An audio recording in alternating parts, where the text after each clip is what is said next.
Sa unang taon ng kanyang panunungkulan, pinangunahan ni Vice Mayor Attorney Amy Cruz ang mga programang nakatuon sa kapakanan ng bawat Pulilenyo. Bilang presiding officer ng ika-12 Sangguniang Bayan ng Pulilan, pinangunahan ng ating Vice Mayor ang mga regular na sesyon ng konseho kung saan naipasa at naisulong ang iba't ibang mahahalagang ordinansa at resolusyon para sa kapakanan ng bawat Pulilenyo. Sa pakikipag-ugnayan ng Sangguniang Bayan, patuloy na naisa sa katuparan ang mga programa at hakbanging naglalayong mapabuti ang mga serbisyo at maisulong ang patuloy na pag-unlad ng ating bayan. Bilang isang action woman, isinabuhay niya ang paniniwalang ang tunay na serbisyo ay hindi lamang ipinapangako, kundi ipinapakita sa pamamagitan ng agarang pagkilos at taus-pusong malasakit.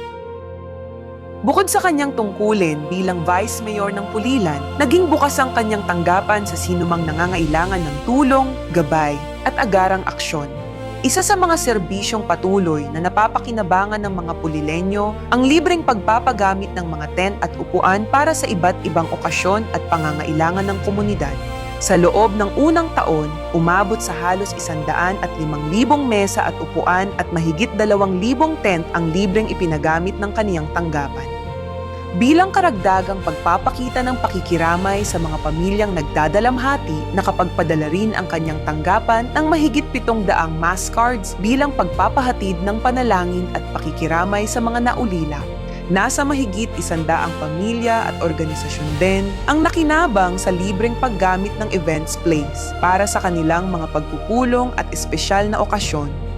Nakapagbigay rin ng halos 800 birthday tokens bilang simpleng paraan ng pagpapakita ng pagpapahalaga sa mga mamamayan at pakikiisa sa kanilang mahahalagang pagdiriwang. Kasabay ng mga serbisyong ito, patuloy ding naging prioridad ni Ate Vice ang pangangalaga sa kalusugan ng mga Pulilenyo.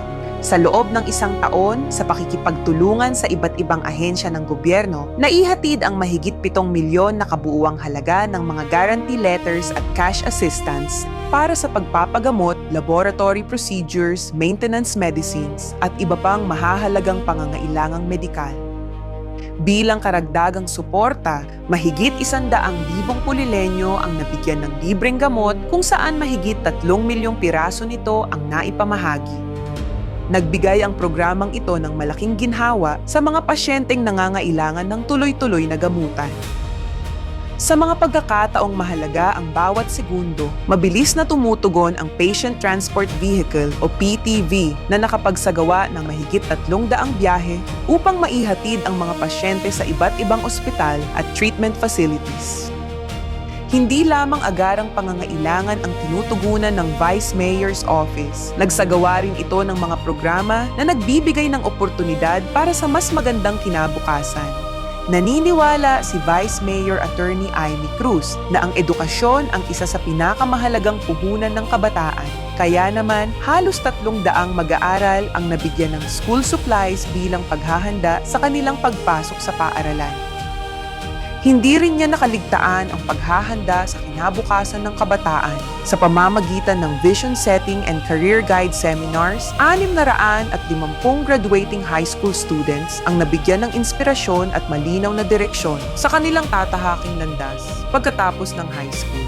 Sa pakikipagtulungan sa TESDA, 300 Pulilenyo rin ang naging scholars at nabigyan ng pagkakataong matuto ng mga bagong kasanayan na maaari nilang magamit sa paghahanap ng trabaho at pagbuo ng sariling kabuhayan.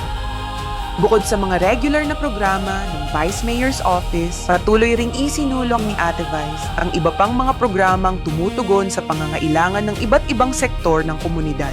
Sa pamamagitan ng legal na payo para sa Pulilenyo, halos 1,400 mamamayan ang nabigyan ng libreng legal na konsultasyon, kabilang ang mga personal na nagtungo sa tanggapan ni Ate Vice upang humingi ng payo sa iba't ibang usaping legal. Bukod dito, halos 1,200 naman ang nabigyan ng libreng notaryo para sa mga simpleng dokumento bilang bahagi ng patuloy na pagsisikap na gawing mas abot kamay ang mga pangunahing serbisyong legal para sa bawat mamamayan. bilang pagkilala sa mahalagang papel ng ating mga tricycle drivers sa komunidad at pagdiriwang ng Father's Day, namahagi si Ate Vice ng 500 motor oil upang mapanatili sa maayos na kondisyon ang motor na ginagamit nila sa kanilang hanap buhay. Hindi rin nagtapos sa loob ng silid-aralan ang pagbibigay ng suporta sa mga kabataan. Bilang bahagi ng patuloy na suporta sa mga batang may talento sa media at creative arts, sinuportahan din ni Ate Vice ang Salin Lente Pulilan Film Society, isang youth organization na binubuo ng mga mag-aaral mula sa iba't ibang paaralan sa Pulilan. Sa headquarters ni Ate Vice, isinasagawa ang kanilang lingguhang training sessions kung saan nagbahagi ng kaalaman ang mga media practitioners sa larangan ng photography, videography, journalism at multimedia. Bunga ng patuloy na paggabay at suporta, matagumpay na nakapaghatid ang Salin Lente ng 3 livestream coverage para sa moving up at graduation ceremonies ng Bahet Castillo High School, Santa Peregrina High School at Dapol Second National High School. Bilang pagpupugay naman sa mga ina ng bayan, nagsagawa rin ng Salin Lente ng libreng Mother's Day photo booth upang magkaroon sila ng larawan na magsisilbing alaala ng pagdiriwang ng mahalagang araw para sa kanila. Naging malaking katuwang din ang EIC volunteers sa iba't ibang gawaing pangkomunidad.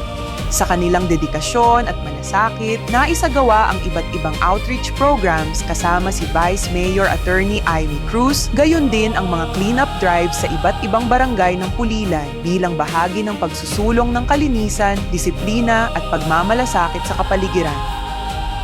Sa loob ng 1 taon, ipinakita ng Vice Mayor's Office na ang tunay na serbisyo ay hindi lamang tungkol sa pagpapatupad ng mga programa. Ito ay tungkol sa pagiging present sa oras ng pangangailangan, sa pakikinig sa boses, hinaing at opinyon ng mamamayan, at sa paggawa ng mga konkretong hakbang upang mapabuti ang kanilang buhay.